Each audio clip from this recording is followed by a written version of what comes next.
Bwana Yesu asifiwe. Ni wako mchungaji Mikael Zabron Mwenezua wa kanisa la TAG Upatanisho Rilopo mamlaka ya mji mdogo Mbalizi Nsarara.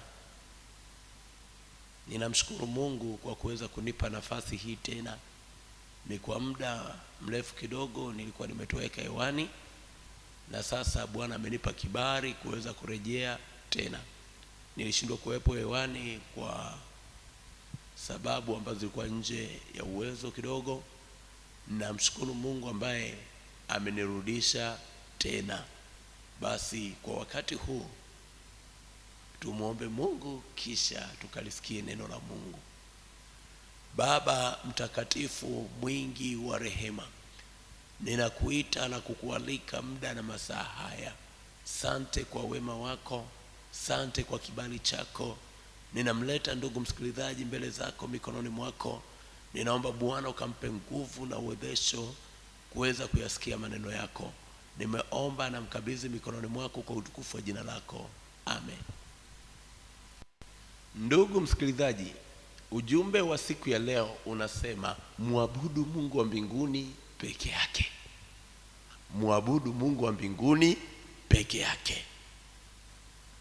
Mungu wa mbinguni ni Mungu mkuu.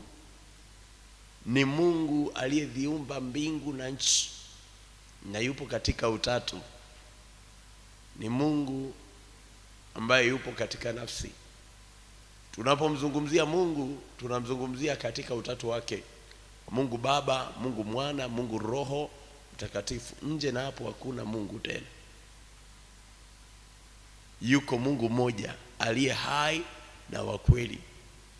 Siku ya leo neno la Bwana linatusisitiza kumwabudu huyu Mungu wa mbinguni peke yake. Kuna miungu ya kila namna. Kuna miungu inayosimama, imesimamishwa na watu, lakini yuko Mungu mmoja aliyejisimamisha yeye mwenyewe, na ufalme wake haupo mahali pengine popote. Yeye ni Mungu mkuu, ametawala, anatawala, atatawala, ni wa milele na milele. Miungu mingine inakufa, Mungu wa mbinguni hafi. Miungu mingine imewekwa na watu, Mungu wa mbinguni amejiweka mwenyewe. Hana mwanzo, hana mwisho. Yeye anaitwa Alfa and Omega, mwanzo na mwisho. Tuangalie ujumbe huu kwenye kitabu kile cha Danieli sura ya 3 kuanzia mstari wa 1. Biblia inasema Nebukadneza mfalme alifanya sanamu ya dhahabu ambayo urefu wake ulikuwa ni dhiraa 60 na upana wake dhiraa 6. Akaisimamisha katika uwanda wa Dura katika wilaya ya Babeli. Ndipo Nebukadneza akatuma watu kuwakusanya maamili na manaibu na maliwali na makazi na watunza hazina na mawadhiri na mawakili na wakuu wa wilaya zote, ili wahudhurie katika kuizindua ile sanamu Mfalme Nebukadneza aliyoisimamisha. Ndipo maamili na manaibu na mawadhiri na makazi na watunza hazina na mawadhiri na mawakili na wakuu wa wilaya zote wakakusanyika ili kuzindua ile sanamu Mfalme Nebukadneza aliyoisimamisha. Wakasimama mbele ya ile sanamu Mfalme Nebukadneza aliyoisimamisha. Ndipo mpiga mbiu akapiga kelele akisema, enyi watu wa kabila zote na taifa na lugha, mmeamriwa hivi: wakati mtakaposikia sauti ya panda na filimbi na kinubi na zeze na santuri na zomali na namna zote za ngoma, lazima kuanguka na kuiabudu sanamu ya dhahabu Mfalme Nebukadneza aliyoisimamisha, na kila mtu asiyeanguka na kuabudu atatupwa saa hiyo hiyo katika tanuru ya moto wakao. Basi wakati huo watu wa kabila zote waliposikia sauti ya panda na filimbi na kinubi na zeze na santuri na zumari na namna zote za ngoma, watu wote na mataifa na lugha wakaanguka wakiabudu ile sanamu mfalme aliyoisimamisha. Ndugu msikilizaji, nataka nikwambie Mungu wa kweli yupo. Vijana watatu walisimama, Meshaki, Shadraki na Abednego. Walimjua Mungu wa mbinguni, walimfahamu vizuri, wakaona hapa hakuna kushawishika kwa lolote, hakuna kukata tamaa. Mungu wetu aliye hai na ajulikane. Wale wote walipoinama, wale wote walipoanguka, wale vijana watatu walisimama, mpaka mfalme akabaki anashangaa. Watu wakabaki wanashangaa, wakamwambia mfalme, si ulitoa amri? Mfalme, si ulisema kwamba watakaposikia hala zote za mziki waanguke na kusujudu sanamu? Mbona hawa vijana wamesimama? Na wakashangaa watu wote. Hawa watu watatu wanajiamini nini? Nini kipo ndani yao? Mbona wamesimama? Hawataki kuanguka. Siri kubwa ndani yao, walimbeba Mungu aliye hai na wa kweli. Walimfahamu Mungu anayemtumikia, walimuelewa Mungu anayemtumikia, walimfahamu Mungu. Ayubu anasema, mjue sana Mungu, ndipo neema na baraka zitakapokujia.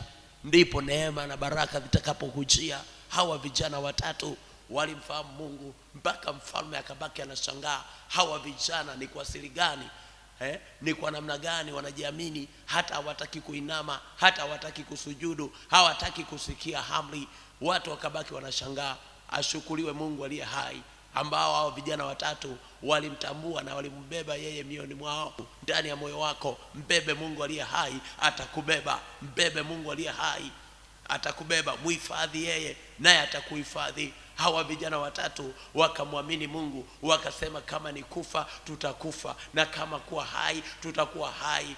Lakini wakatamka neno moja, Mungu wetu aliye hai haweza kutuokoa, anaweza kutuokoa. Mfalme akatoa tamko, akasema, wakamateni vijana watatu haraka iwezekanavyo, watupeni kwenye tanuru la moto, maana hawawezi wakakaidi waziwazi na hawawezi wakakaidi mbele za watu. Wakamateni, watupeni kwenye moto. Tunafahamu moto, ndugu msikilizaji, moto wa tanuru na waka isivyokuwa kawaida. Wakawakamata vijana watatu na kuwatupa ndani ya tanuru liwakalo moto. Walipowatupa ndani ya tanuru liwakalo moto, mule ndani ya tanuru la moto, wale vijana ndani ya mioyo yao walizidi kumwabudu Mungu na kumwadhimisha yeye peke yake. Walipoendelea kumwadhimisha Mungu, Mungu hakutaka kuaibisha, Mungu hakutaka kuacha. Ukimuhifadhi Yesu anakuhifadhi. Ukimjaza Yesu ndani ya moyo wako, Yesu anakaa na wewe. Wengi wamebeba ilizi, wengi wamebeba ulinzi wa kila namna. Nataka nikwambie, ulinzi wa kila namna hauwezi kukusaidia. Ulinzi wetu ni Yesu, na Bwana asipoulinda mji wakeshao ukesha bure. Wale vijana watatu Mungu akawatetea,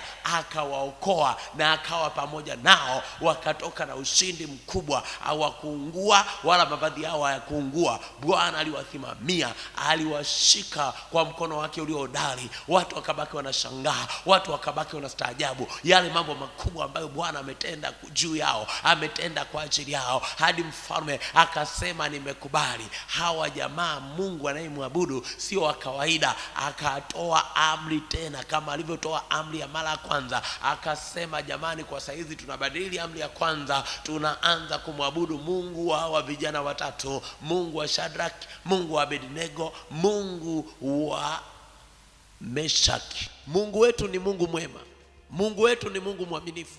Tukimtumikia kwa uaminifu anaweza. Tukimtumikia kwa uaminifu yeye ashindwi. Yeye ni Mungu ambaye ana ushindi wa moja kwa moja, na ushindi ambao unapatikana kwa Mungu sio wa kutafuta. ushindi wa kwa Mungu ni wa moja kwa moja. Tunaona kwa vijana watatu Mungu aliwatetea, Mungu aliwaonekania kwa viwango vikubwa. Ndugu msikilizaji, nataka nikwambie Mungu wa mbinguni hashindwi na jambo lolote. Yamkini umewahi pitia shida, yamkini umewahi pitia changamoto. Wakati mwingine zimeshindwa kutatulika changamoto ulizonazo kwa sababu ya kuto kumwabudu Mungu wa kweli.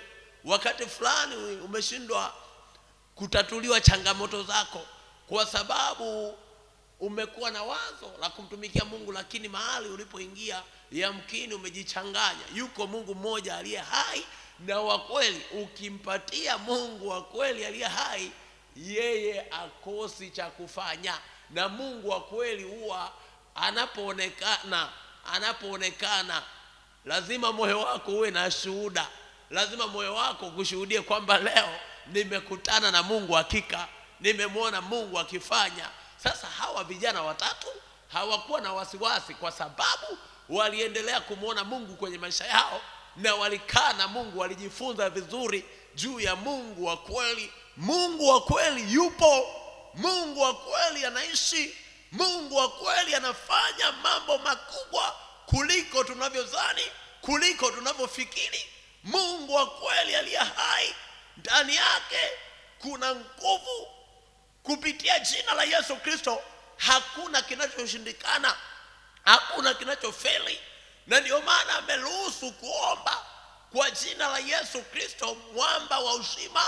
Anasema nimewapeni jina moja liwapasalo kuokolewa kwalo, chini ya jua hakuna jina lingine tulilopewa wanadamu isipokuwa jina la Yesu peke yake. Hili jina lina nguvu, hili jina lina matokeo. Katika huduma nimemwona Yesu akifungua watu mbalimbali, akiponya. Mimi mwenyewe aliniponya huyu Yesu ugonjwa wa ini. Mpaka leo nina shuhuda kubwa juu ya huyu Yesu, na nimemwona akiwafungua watu pasipo kiambatanishi chochote. Jina la Yesu ukilitaja peke yake linaweza yote. Jina la Yesu linapotajwa peke yake lina nguvu zote. Yesu Kristo ni kila kitu. Yesu Kristo anazo nguvu zote. Hawa vijana walikuwa na nguvu kwa sababu walimpa Mungu nafasi ya mbele. Na Mungu anasema tafuteni kwanza ufalme na haki yake, na hayo mengine mtazidishiwa. Mungu ni kila kitu. Tunajifunza kwa wanafunzi wa Yesu. Wanafunzi wa Yesu walimbeba Mungu, walimuhifadhi Mungu ndani ya mioyo yao, na popote walipokuwa walikuwa na Mungu. Tunaona Paulo baada ya kubadilishwa mwelekeo, kubadilishwa direction, akawa na nia mpya ndani yake, akampokea Yesu Kristo kuwa Bwana na Mwokozi.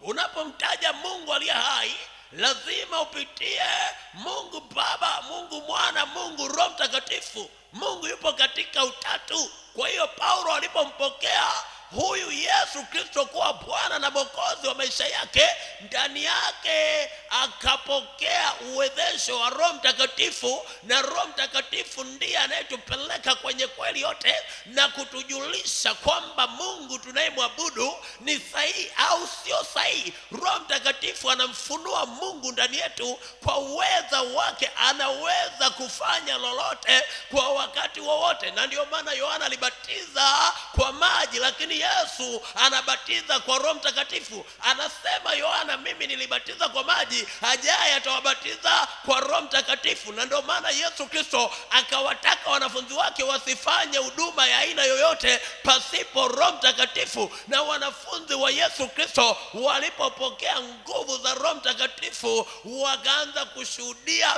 na wakatembea na Mungu kisawasawa, na maamuzi yao yalikaa vizuri pamoja na Mungu wao. Hawakumwacha Mungu kwa ajili ya lolote, hawakumwacha Mungu kwa ajili ya chochote. Walikutana na changamoto, walikutana na magomo, walikutana na hekaheka, walisimama na Bwana. Napenda habari za Bwana wetu Yesu Kristo. habari za wanafunzi hawa zinanitia nguvu, zinanipa ujasiri wa kuendelea mbele, kwamba Mungu niliyemchagua sio dhania, Mungu niliyemchagua ni halisi, maana mambo yake yameonekana na kazi zake zimeonekana. Nikisema sijamwona Mungu katika maisha yangu, ndakuwa najidanganya mwenyewe. Nimemwona Mungu akifungua vifungo, nimemwona Mungu akiachilia nguvu, nimemwona Mungu akiachilia matokeo makubwa. Aliachilia nguvu kwa wanafunzi wake wakiwa gerezani, Petro na Yohana, vifungo vikaachia. Paulo na Sila wakiwa gerezani, vifungo vikawaachia. Nataka nikwambie, Mungu aliyeonekana kipindi kile yupo hata sasa kwetu. Anafanya kazi, anatenda kazi, anafanya lolote, wakati wowote, wakati unaofaa na wakati usiofaa. Yeye ni Mungu aliye hai.